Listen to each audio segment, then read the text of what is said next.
parenting style, or leadership style, or even teaching style, it uses the same axes, is defined as a cross between warmth and demandingness. Now, warmth could also be called responsiveness in some experiments, but essentially what you have is a demandingness. Do you make the kids clean their room? Do you make the kids brush their teeth? Do you expect things out of them? Crossed with warmth or responsiveness. How communicative are you? Do they believe that you are listening to them? Do they believe that they can come to you for help? Or do they think they have to work on it on their own? Now, the normal situation in this would be a high warmth responsiveness crossed with a high demandingness, which is essentially, I'm going to make you clean your room, but I'll listen to you about why. I'm going to make you brush your teeth, but I'll tell you it's because when you grow up, that way they won't fall out. Open communication, but also demanding something of the child. And this has the highest results of resiliency and persistence and normal social skills, and least amount of stress. If you have high demandingness and low warmth, low responsiveness, that's called authoritarian or, dictator parenting. Whereas, I'm going to make you clean your room. I don't want to hear anything from you. Clean your room, don't talk back.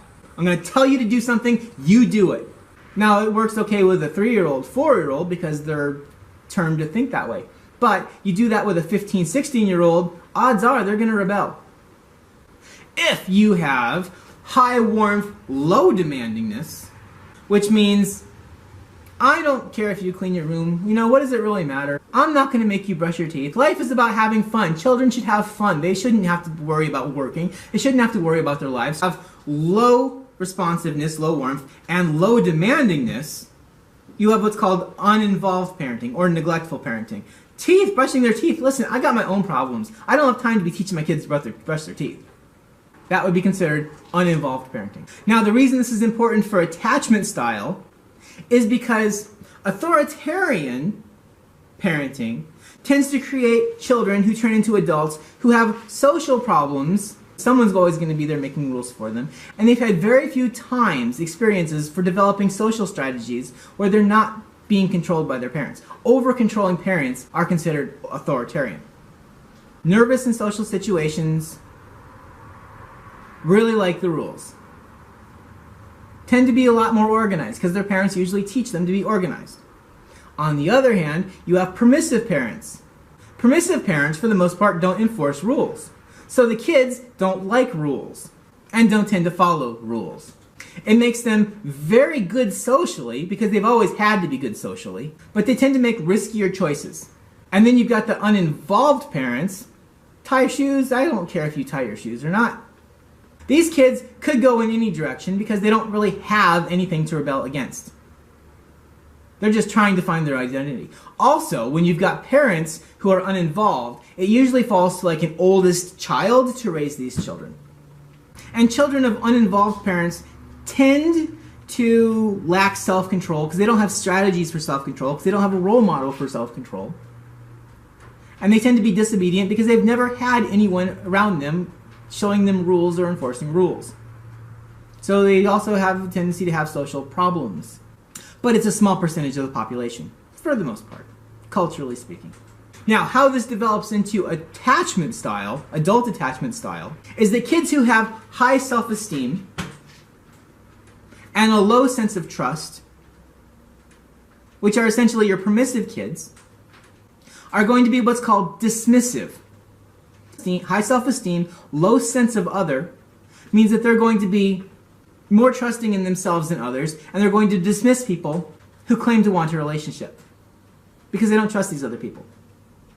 Authoritarian kids have a high trust in others because their parents have always been telling them what to do, and a low sense of self because they don't have strategies in developing self-esteem.